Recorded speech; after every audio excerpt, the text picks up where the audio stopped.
Hello and welcome to the course Signals and Systems. I am Dr. Zishan Karim from Electrical Engineering Department, CUIWA campus. In this video, we will cover the Fourier series in detail. And before going to that, we will cover some basics which are required to understand what is the Fourier series. So, introduction first. Up to now, we covered the representation and analysis of LTI system through convolution sum, right? Which is based on representing signals as a linear combination of shifted impulses. So we uh, uh, in convolution sum you have noticed that uh, it was based on representing a signal as a linear combination of shifted impulses. So now we will discuss an alternative representation for signals and LTI systems. So this was a one kind of representation where you represent the LTI system and analyze using some linear combination of shifted impulses. Now from now on we will find or discuss an alternative representation for signals and LTI system. For this what we will use complex exponentials as a basic signals. So we will use complex exponential like e j omega type of a signals to represent the signals and LTI system. So the resulting representation is known as the continuous time and discrete time Fourier series and Fourier transform. So when we represent by using some complex exponential as a basic signal, then when we represent by using that complex exponential, the resulting representation is in continuous time and discrete time are known as Fourier series and Fourier transforms. So let's discuss the response of an LTI system to complex exponential. As I discussed that the basic signal here is a complex exponential. So it means that we are inputting the complex exponential. So uh, let's see when we input the complex exponential, so what is the response of LTI system to that complex exponential? Before going into further detail, first discuss what are the eigenvalues and eigenfunctions. So if output of a system, for example, this is your system, right? And H is a system. And if the output of a system is the scalar multiple of the input, so you are giving an input x of t here, for example, and when you pass that input from the system and you get the output which is a scalar multiple, for example, lambda is a scalar value of the input signal x of t, right? Then that input signal is called the eigenfunction. So, what is the eigenfunction? If you input x of t and you got the output which is exactly the same as the input but with the multiplication of some scalar. So, if you get the output which is the multiplication of the input with a scalar, then that input function is called the eigenfunction. And that scalar function here, the lambda, is called the eigenvalue. So, these are the two uh, concepts which you must know before going into further details.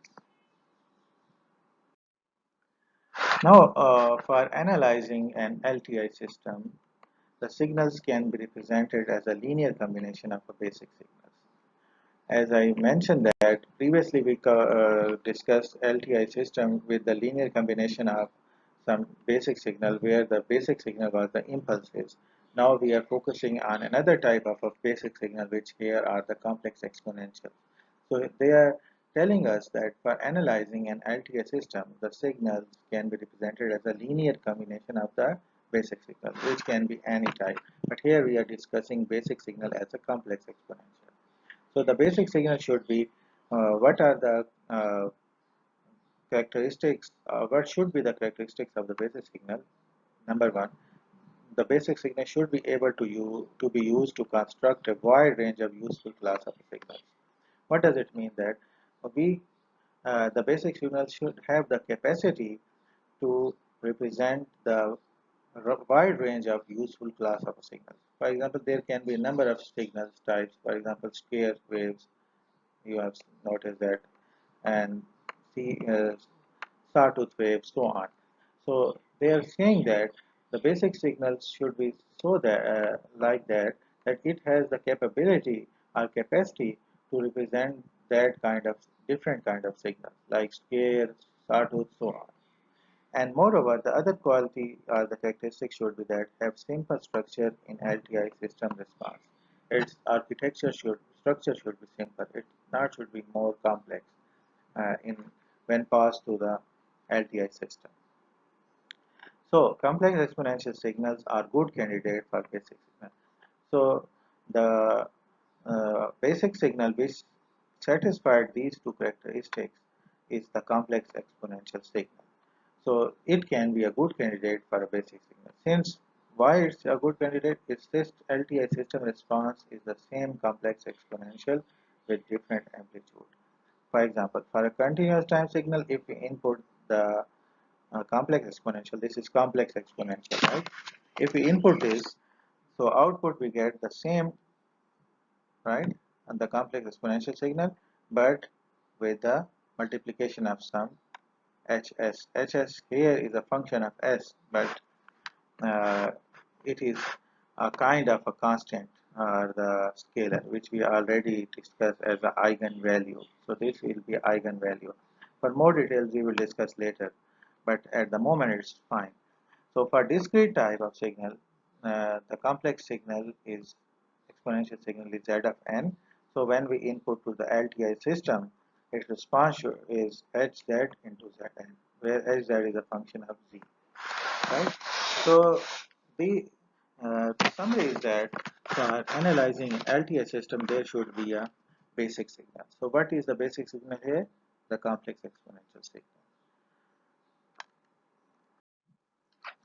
Okay, so eigenfunctions of a LTI systems for a continuous signal.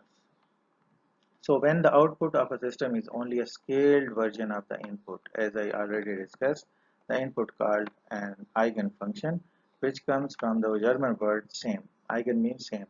The output is almost the same as the input, but the difference is that it is multiplied by some scalar value. So complex exponentials are eigenfunctions of LTI systems. So what are the eigenfunctions in LTI systems? Are the complex exponentials, right? This is the single reason for the focus of on complex exponential in electrical engineering, because they are the eigenfunctions of LTI system. This single property underlines much of the disciplines, such as signal processing is usually used heavily in circuit analysis, communication system, and control system. So usually we consider complex exponentials as an eigenfunctions of LTI system. There can be other types of eigenfunctions, but here, due to its flexible properties, are as they have a two type of characteristics which the basic signal should have, as we discussed in the previous slide. So, as it fully satisfies that two characteristics, that's why we are focusing on complex exponential as a eigenfunctions of LTI system. So, for example, an LTI system H, LTI system H operating on a continuous input FT, this is an FT input signal that produces a continuous time output YT, right? This is a general way of representing a system, LTI system, input, output, and the system. So YT here is the H of FT. It means that it is a function of HT, function of F of T. We can define an eigenfunction of an LTI system H to be a signal Ft such that. So it means that for all lambda belongs to C, uh, H f of t, as we have a yt equals to H f of t. So f of t is equal to lambda ft, right? So it means that it's an eigenfunction whenever it is passed to the system LTI system H, so output will be the scaled version of the input only. So eigenfunctions are the simplest possible signals for H to operate on. So H means the system is LTI system. So eigenfunctions are the simplest possible signals to operate on. because to calculate the output we simply multiply the input by a complex number. So lambda is a kind of a complex number as lambda belongs to C. So the class of the LTI system has a set of eigenfunctions in common. The complex exponential EST, where S is a complex number, are eigenfunctions for our LTI system. So HEST equals to lambda EST. While these are always eigenfunctions of LTI system, but that they are not necessarily the only eigenfunction. So complex exponential with uh, EST. EST is the eigenfunction, right? Complex exponential is the eigenfunction for LTI system. But they are mentioning that these are not the only LTIs. These are not the only eigenfunctions which are satisfying the LTI system. अच्छा इनका मतलब ये है इन Urdu now इनका मतलब ये है कि अगर आप देखें आपके पास कॉम्प्लेक्स एक्सपोनेंशियल है EST, ये एक आइगन फंक्शन है. सो ये आइगन फंक्शन है. अगर आप इसको इनपुट करते हैं सिस्टम से ऐसे तो आपके पास आउटपुट आएगा जो कि वही आइगन फंक्शन होगा जो आपका इनपुट है और लैम्डा सिर्फ लैम्डा से स्केल हो जाएगा. लैम्डा कोई भी कॉम्प्लेक्स वैल्यू हो सकती है. तो ये बताना चाह रहे हैं कि जो आपके पास complex exponential S F T ये आइगन फंक्शन है एलटीआई सिस्टम का. पर आइगन फंक्शन या एस एफ टी है मगर ये एक आइगन फंक्शन है. इसके और भी टाइप्स हो सकती हैं. इसका मतलब है कि ये एक फंक्शन ये है, इसकी कई और टाइप्स भी हो सकती हैं. Okay, proof of representing complex exponential as LTI system. For example, you have HEST, right? You want to calculate this one. What you do when you want to calculate the output, you usually convolve the input with the output, right? For example, you want to calculate YT, it should be the convolution of impulse response into input, right? Which we already studied. To find the output of a LTI system, you have to convolve the input with the impulse response. So this is HS of ES of t. So we want to calculate the output. So which is what YT. We want to calculate the YT. So it is same like a YT, right? So YT equals to H of t. So H of t instead of t here is H of tau. And input, as I mentioned, that it is SES of t, right? But in convolution there it is usually written as t minus tau into theta. So let's further evaluate this one. So minus infinity to infinity, H of tau, separate these two. So EST E minus ST theta. As you can see that it is a function of theta. So this can be a constant value. So it will come outside. So EST H star E minus S star theta. Since the expression on the right hand side, this is expression on the this total, this one, there does not depend on t. It is not depending on the t, this one, right? It is a constant.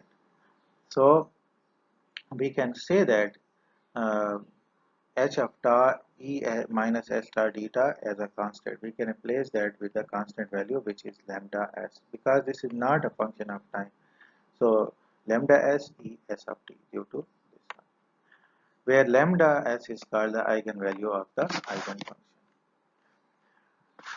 One more thing we have to clear here, that this lambda s is a constant, but when it will be a constant.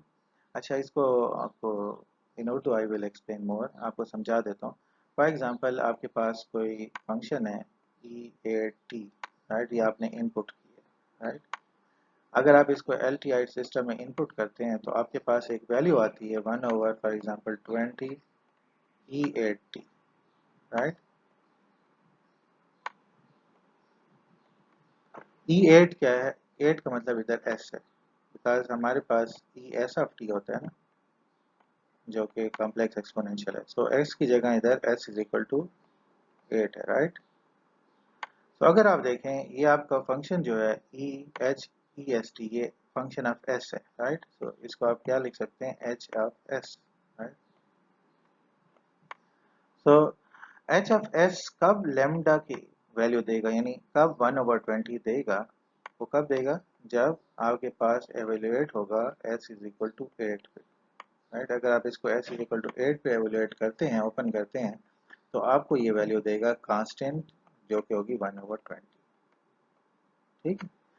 तो ये आपको जाहिरन तो एक function ही लग रहा है, लेकिन ये क्यों इसके कांस्टेंट के इक्वल है, तो देखें अगर आप ये पॉइंट देखें, ये वाला, ये क्यों इसके इक्वल हो जाते हैं कांस्टेंट के, क्योंकि इसको हम एवेल्युएट करते हैं उसी वैल्यू पे, for example S is equal to 8 पे, तब जाके 120 देता है। तो ये लैम्डा जो है आपके पास किसके वक्त होगा, जब आप इस फंक्शन को उसी पे एवेल्युएट करेंगे, right. Okay, now move on to the eigenfunctions for discrete time LTI system. Currently, previously we discussed the continuous time function LTI system, eigenfunction for the continuous. Now we are switching towards the, moving towards the discrete time system. And in exactly parallel manner, we can show that the complex exponential sequences are eigenfunctions of discrete time LTI systems as well. So that is the, suppose that LTI system with impulse response Hn.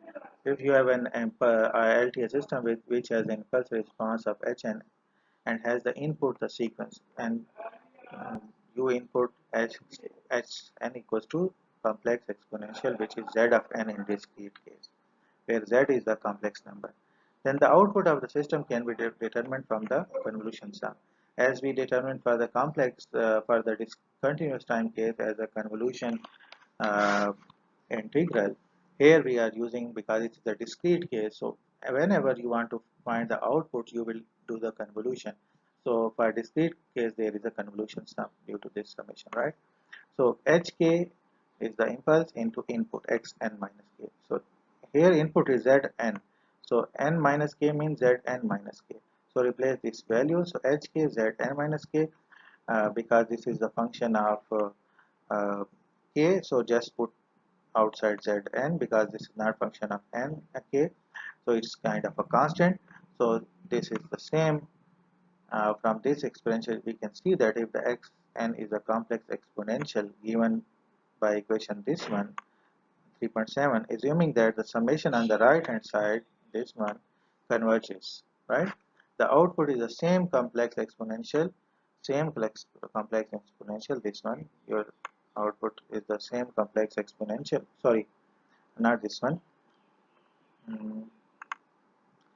Output is the same complex exponential, this one, multiplied by some constant that depends on the value of z,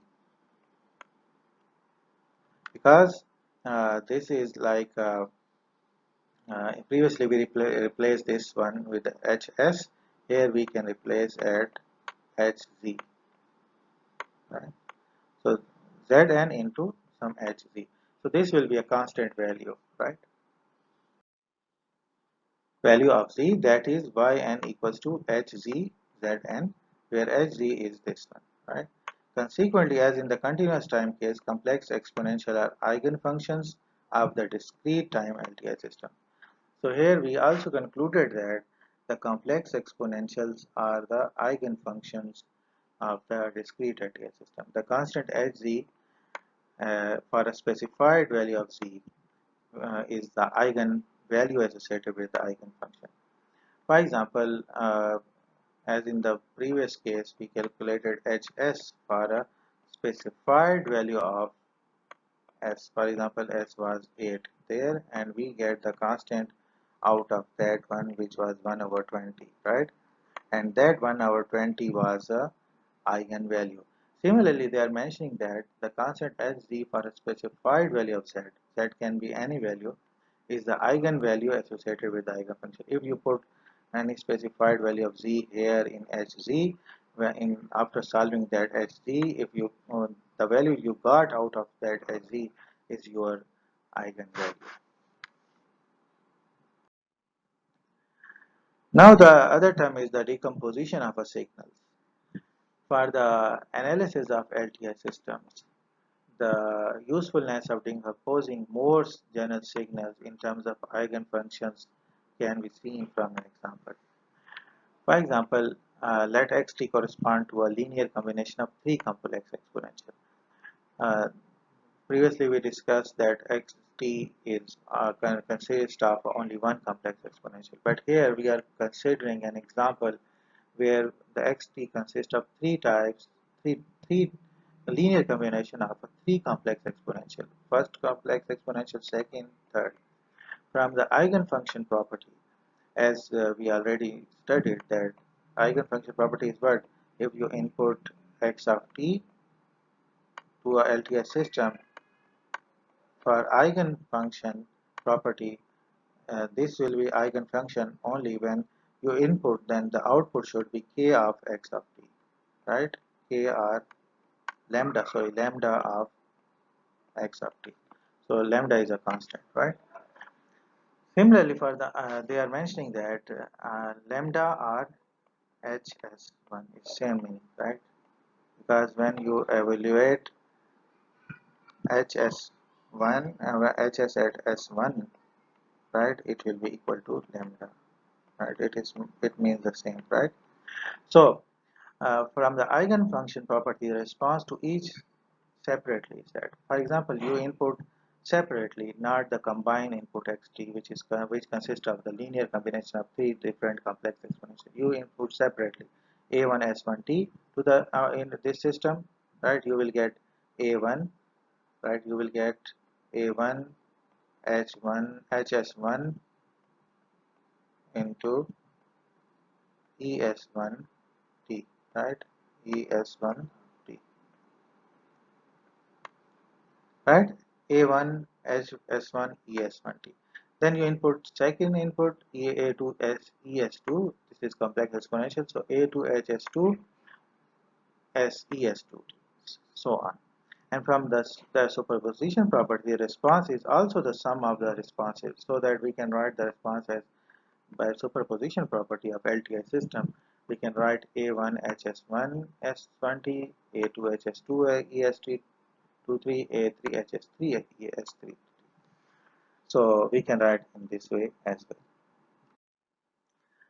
So more generally, in continuous time, equation 3.5 together with the superposition property implies that the representation of a signal as a linear combination of complex exponentials leads to convenient expression for the response of an LTI system.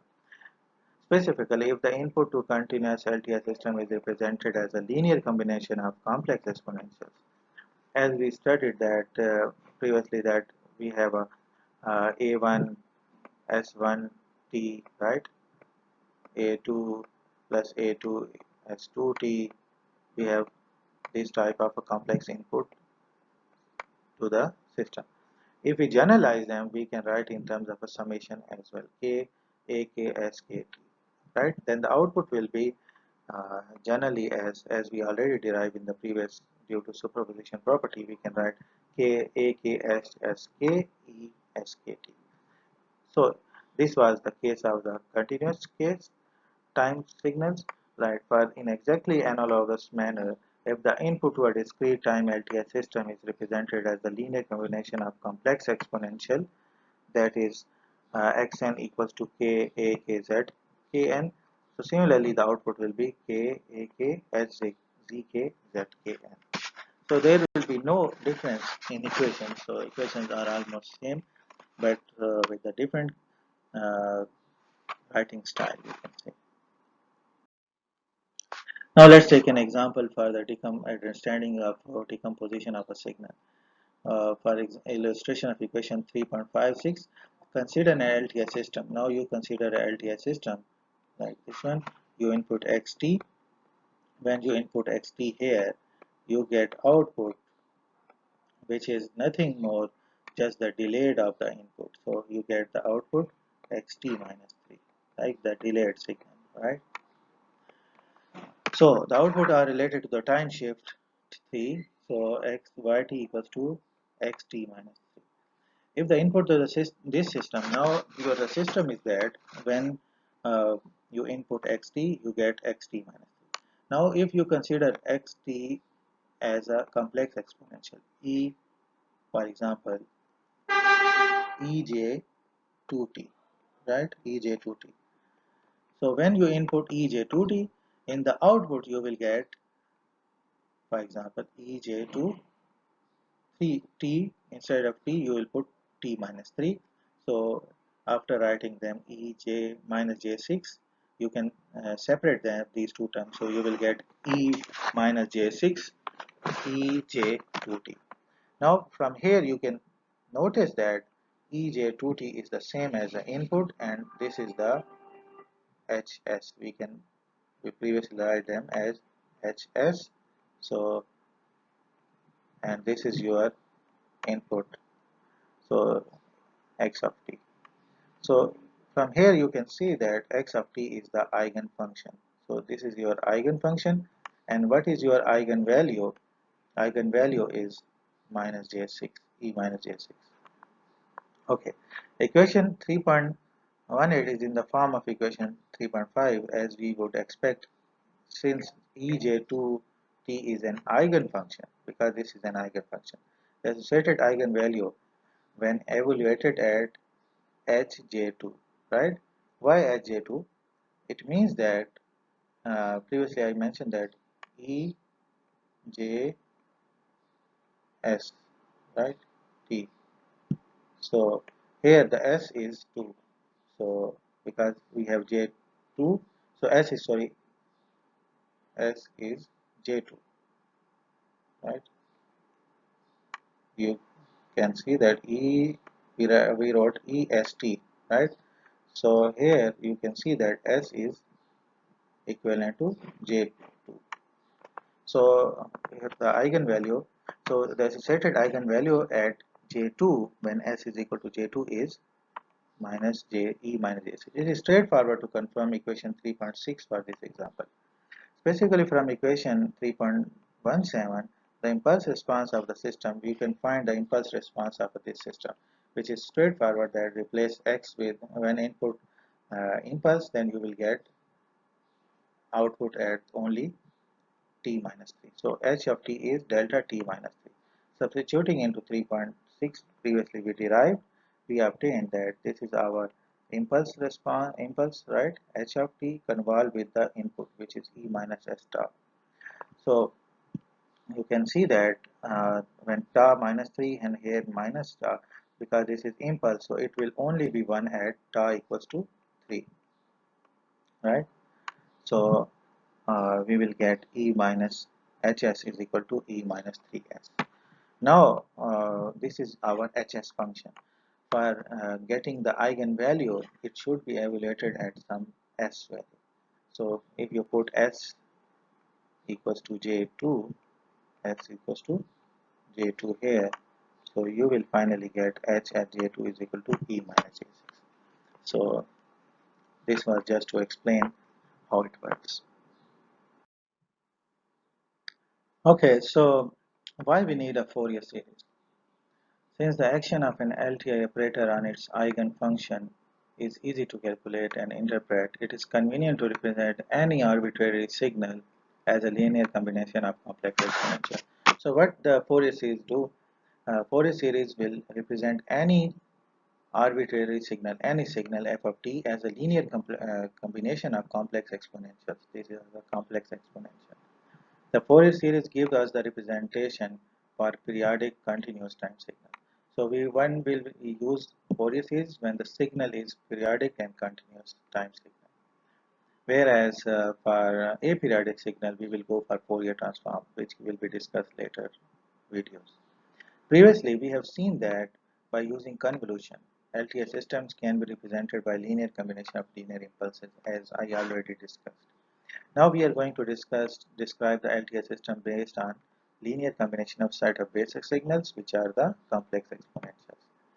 So based on the superposition of LTI system, response to any input, including linear combination of basic signal, is the same linear combination of the individual responses to each of the basic signals. We already proved this one. At first, continuous time, discrete time, periodic signals are described by Fourier series. Then Fourier transform is introduced to represent aperiodic signals.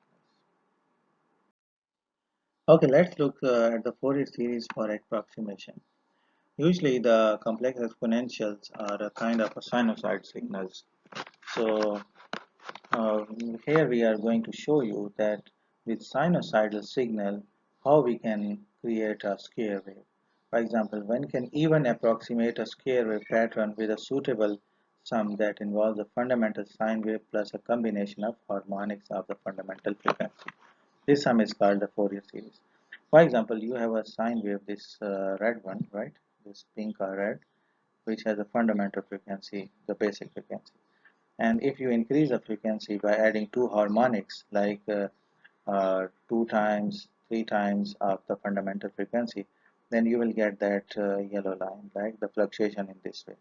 And the other one is that fundamental plus 5 harmonics, like you add more harmonics beside the fundamental frequency, so you get a green type of line, right, with less fluctuations.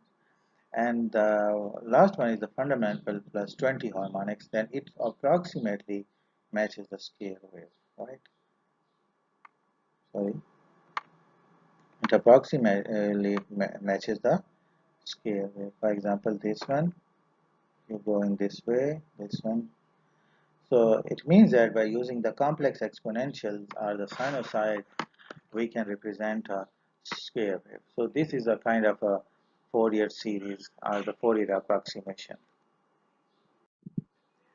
So for a periodic signal, a decomposition in this form is referred to as the Fourier series, and for aperiodic signal, it becomes the Fourier transform. Complex exponentials are the building blocks for the representing the input and output of an LTI system, have considerably different motivation than use of impulses, right? And for periodic function, you know that if you have a periodic function f of t, and it will be called periodic if after passing the time period t, it should be similar to ft. This is the example of the rectangle per strain, which is a periodic with the period fundamental period equal to 2. Fourier series for a continuous time periodic signals. From here we will discuss that how we can represent a signal using a Fourier series. And by using a Fourier series, and the Fourier series, the basic signal in the Fourier series is the complex exponential signal. So as you remember, the definition of a periodic signal is xt is equal to xt plus tau, or xt plus capital T, with fundamental period t and the fundamental frequency 2 pi over t, right?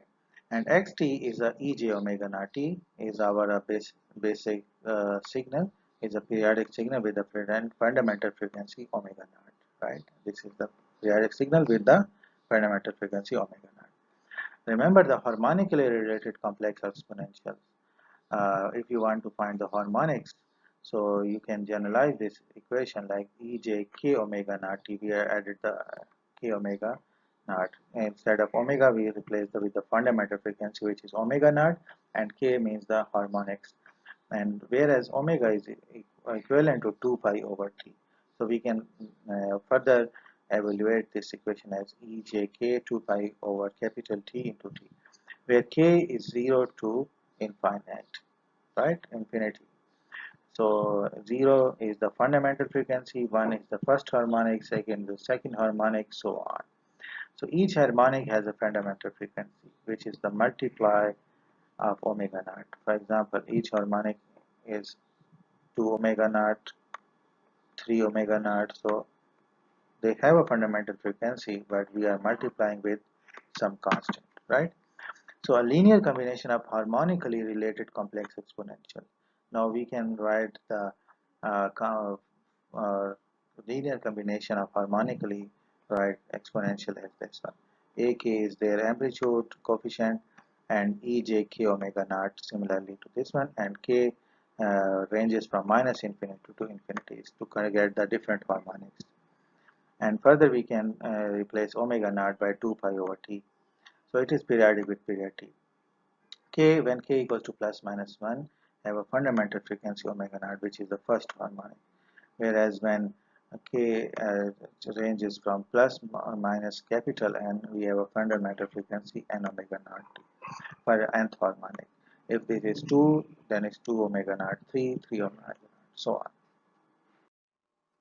Now equation 1 is a Fourier series representation. So generally any signal is represented, for example xt is any signal and we want to represent as a Fourier series, then we can write in this way, is the a k e j k omega naught so on.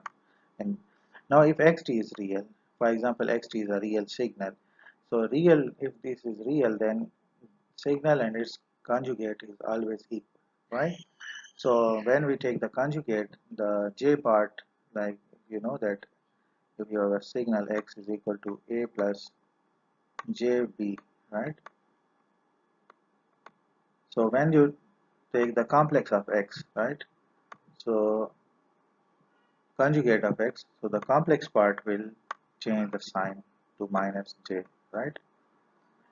So in this, if we replace xt is equal to x star t, is k is equal to minus infinity, so a k star, and whereas there was we have a j plus j, so due to minus conjugate we have a minus j here.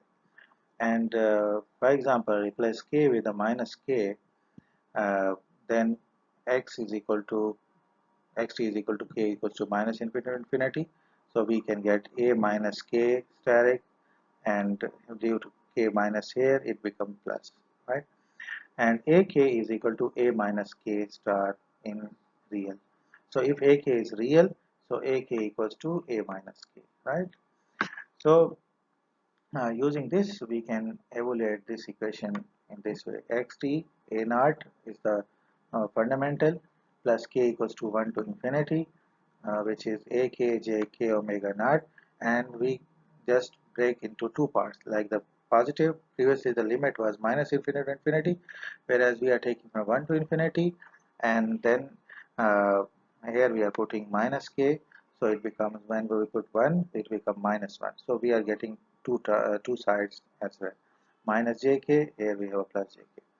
Further evaluate a naught k1 to this, so a naught plus 2 summation k equals to 1 to infinity, and real ak j omega naught. Why it is 2? When you add the two complex numbers, and if they are conjugate of each other, then you get the real term only. So 2 real akj k omega naught t. And sorry, we have to wait.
Okay, if we describe AK by a polar representation, like this AK, if we want to represent as a polar, the polar we have a magnitude and the phase.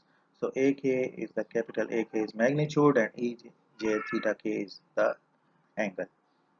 So by using this, we can write the same equation in this way. Second definition of Fourier series: a naught plus 2k equals to 1 to infinity. So because we have only a real term, so by real term ak cos k omega naught t plus theta k. Because when you evaluate ej theta k by using Euler's identity, so you have a cos theta plus j sin theta, right? So when you take the real, so you will get the cos part only, and the sine part will be vanished out. The other way to represent the same Fourier series, so this is the first form, and this is the second form, and the third form is the Cartesian representation. For example, if you represent ak by bk plus j ck in the rectangular form. It means it is rectangular form. So using ak here in this equation when you put here, and because ak you can see here bk plus jck, so we will have a two term bk into ajk omega naught t plus j into ck ejk omega naught t, because there is a real term. So when we open using ajk omega naught t using Euler's identity, so we will get only the bk cos omega naught t, and whereas as we have a j already here, so in this case g square becomes minus 1, j into j become minus 1, so minus ck sine k omega naught. So this is the third representation of the Fourier series. Now the other term is that we have to find the coefficient ak as well, as it is unknown. If it is unknown, then we can't approximate the original function by a Fourier series. So it is very much important. So we have a Fourier series in this way: xt k minus infinity to infinity ak j e j k omega naught t. So if we multiply both sides by e minus j and omega naught t on this side and on this side as well, so we rewrite as this way equals to this a k j omega k omega naught t e minus j n omega naught, right? And now take the integral on both sides, which range from 0 to t, right? This integral. So integrate t here is a fundamental period, and we can write this equation 0 to t x t e minus j n omega naught t k, just rearranging the summation and the integral, put bring the summation outside and integral inside. So k equals to 0 to infinity ak and 0 to t e j k n k minus n omega naught dt. Using Euler's identity or formula, you can decompose this equation into uh, you can decompose this equation in this form as well, right? So e minus j k minus uh, n omega naught t, which is equivalent to cos. Uh, so it is. I think it is plus, not. It is e plus j k minus n omega naught t equals to cos theta. So cos theta and plus j sine theta, right? And cos omega and sine are the periodic with fundamental period is the t over k minus n. So these two are the periodic with the fundamental period t over k minus n. Now, if you put k equals to n in that equation, then it becomes cancel out. It becomes 0, right? So j0 equals to 1 when you integrate 1 0 to t, and you have a 1 here. So it becomes integral is t. So if you put 0 to t here, so you will get t only, right? So it means that when k equals to n, you have a t, and when k not equals to n, it becomes 0. Why it becomes 0? It will be usually multiple of pi, 2 pi, 3 pi, so it will become 0. When you evaluate, you can test that as well. So substituting the above equation in 2, for example, xt e minus j n omega naught t, as we found that uh, we have this one, the result is t, right? When k equals to n. So when k equals to n, it means that we replaced in the previous equation k with n. So k equals to n, it becomes a n t. So by rearranging, we get a n equals to 1 over t and 0 to t x t e minus a. So in this way, you can find the coefficient a n or a k, right? So synthesis equation of the Fourier series is this one, and the coefficient, to find the coefficient a n, we use this equation, right? So the DC component, DC means the zeroth component is the DC component, and it has no it has a zero frequency. So we can calculate by 1 over t, similarly 0 to t x t dt. So summary of the Fourier series is that we have xt, which is equivalent to this one synthesis equation, and we find the coefficient. To find this coefficient here, we will use a separate another equation, which is 1 over t xt e minus j k and omega k omega naught t. Generally we can write in this way as well by replacing omega naught by 2 pi over t, and a naught is equal to 1 over t xt dt. These are some important formulas which we already used, so we are summarizing here as well for ease. For example, using EIX we get cos x I sin x, E minus IX we get cos minus x I sin x, which is cos x minus I sin x. And cos x, if you take the real term, it is a cos x, right? If you take the imaginary of Euler's term, this is equivalent to sin x, and that can be further decomposed in this way as well. Cos iota y, it is this, and you can write as a cos hyperbolic y as well. Sin iota, you can write iota sin hyperbolic as well.